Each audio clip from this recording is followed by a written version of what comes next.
In my first video on this channel, I went to a grocery store and I picked out a random book off their book display and I read that and reviewed it for the channel. My father really liked that as a conceit for a video, and so today is his birthday. It's April 6th and I'm here at the thrift store, and I'm gonna go over to the bookshelf inside the thrift store here. I'm gonna go, because it's 4-6, I'm gonna go 4th shelf down, 6th book over, and I'm gonna pick whatever book they have off that shelf and I'm gonna read it. Okay, these are the adult books. So this is 1, 2, 3, 4. 1, 2, 3, 4, 5, 6. Strong Motion by Jonathan Franzen. Alright, so this book cost me $1.62. So hopefully I like it.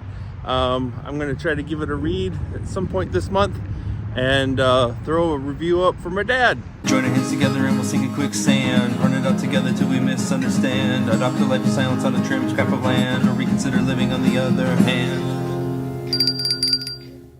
I know literally nothing about this book except that I'm familiar with the author. I've read 2 of his books, including The Corrections and his book Freedom. Actually, I also read Farther Away. It's a nonfiction book of essays that he wrote. So I've read 3 books by Jonathan Franzen, but until I picked this book out at the thrift store the other day, I'd never even heard of this one. So I don't know anything about it. I haven't even read the back of this book yet. I don't want to know anything about it at all.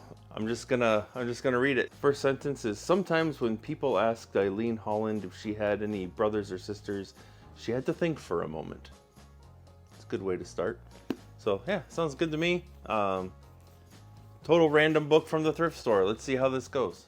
I just want to point out that I bought this book on April 6th, my father's birthday, and here on page 30, April 6th is mentioned. So it's the only date that's been mentioned at all so far in the book. So I just feel like that's sort of a little bit of kismet. All right, so here's just a quick shot of me sitting in my reading chair, early morning, watching some baseball, reading some book. I only made it through about 75 pages in approximately 5 hours of reading. I guess it's between watching the baseball games and taking notes on the book. Now, this is a fun book and I'm really enjoying it quite a lot. And so reading it slowly has been kind of a treat. But I would like to eventually get through it without it taking half my life. So this book is a little over 500 pages, and I am at the beginning of chapter 6. That's page 191. So I got a long way to go, and I've put approximately 10 hours of reading into this book already, and I don't know that this book really should take 25 hours to read, so I need to really get a move on. Anyway, I need to get out of the house now. I have an errand I'm not really looking forward to. I've got to go register a new vehicle, so I need to go down to the assessor's office and then to the city hall cashier and then to the DMV. So I got a lot of lines to sit in, and I'm going to bring this book and hopefully get through a few more pages. But I'm not looking forward to this bureaucratic nightmare. So anyway, wish me luck. Okay, so it took me over a month, but I finally finished Strong Motion. I started off taking a lot of notes, but when I got about halfway through the book, I started thinking I wasn't going to have a lot to say about this book.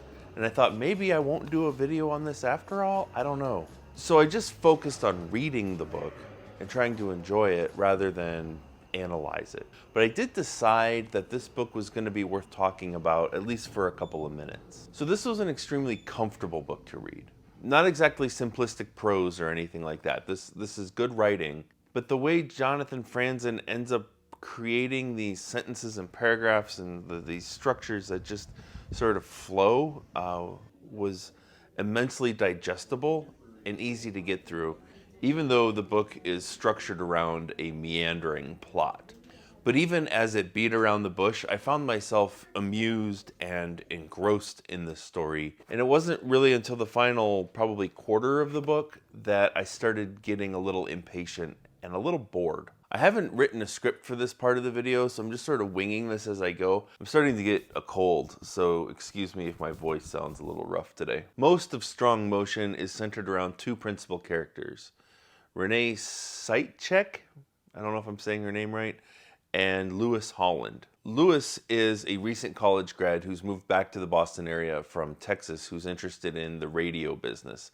And Renee is a PhD seismologist who works at Harvard. They meet each other after an earthquake strikes the Boston area. Lewis's grandmother was the lone casualty of the earthquake. She slipped from a stool, hit her head, and died.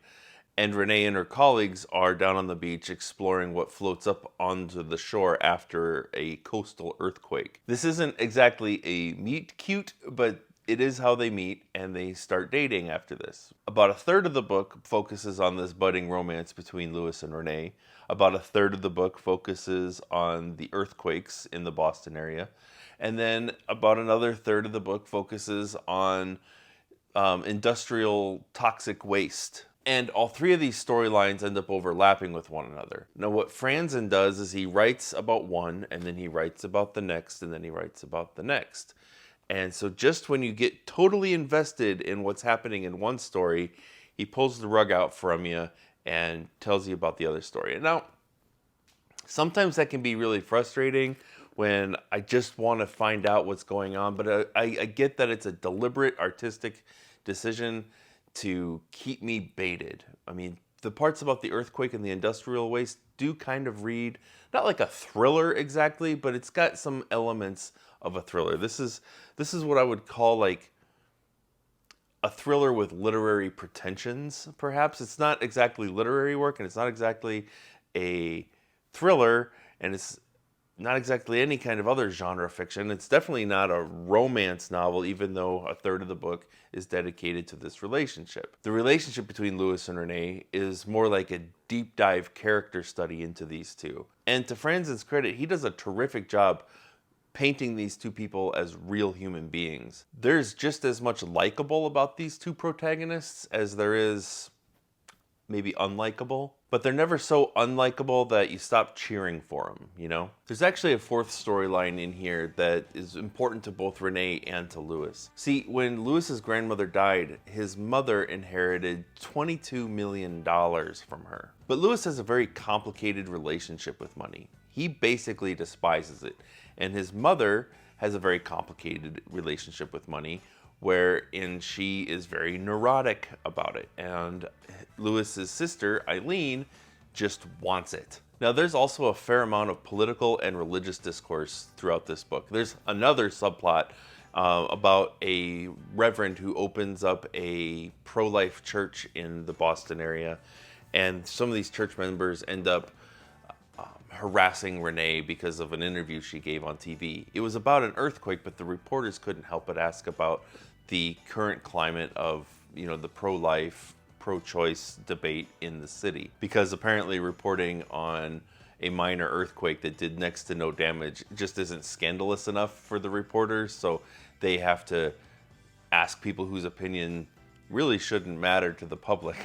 Anyway, it's the early 90s, and so this early hot take that maybe the media doesn't have our best interests at heart was probably a much bigger deal at the time. It's just fact now. But I guess, 30 years ago, that kind of statement was groundbreaking and really a bold thing to talk about. Anyway, what was I talking about? I forgot where I was. This is why I like to have at least an outline of what I'm going to discuss, because I can't remember what I was going to say next. Anyway, the earthquakes in the Boston area continue. It's very unusual, and Renee is studying this, and she comes up with a theory about what's causing them. And what's causing them is very, very interesting, and that propels the rest of the plot all the way to the end. And I really liked the way this book ended. I really liked the story from beginning to end. My biggest problem, though, is that in the final quarter of the book, like I said, it starts to slow down. It starts to meander too much and get away from the point. I don't mind the first 3/4 of the book kind of taking you away from what's happening, just to sort of give you that delayed gratification. But when you start getting to the end of a book, I just really appreciate a lot more focus. And I found myself wanting to just skip ahead. But Franzen's writing was good enough that I didn't, and I just kept reading. But I really think that at 508 pages, this book could have been cut back probably 50 pages or so, and a lot of that could have come right out of the end of the book. I don't mind a meandering story, I don't mind a non-standard structure to a novel, but I do appreciate that by the time we get to the climax, there's a little bit more focus in the book, and that kind of put me off a little on the book overall. I really feel like this book read like a dramedy. Like if they made this into a movie, it would be half serious, half comedy, and even though I'm not one that really appreciates saying, "Oh, this book would make a great movie," I think books make great books. Books can make great movies, but that's not the point of a book, is to make a great movie. It's not like what a book aspires to is to be a movie. That kind of gets under my skin sometimes. But while I was reading this one, I couldn't help but see this as a film. There are some scenes in this book that would make for some very compelling viewing, and I would not object. But anyway, that's all I got on this one. I'm going to see you guys in the next video. Thanks for watching, and again, happy birthday, Dad.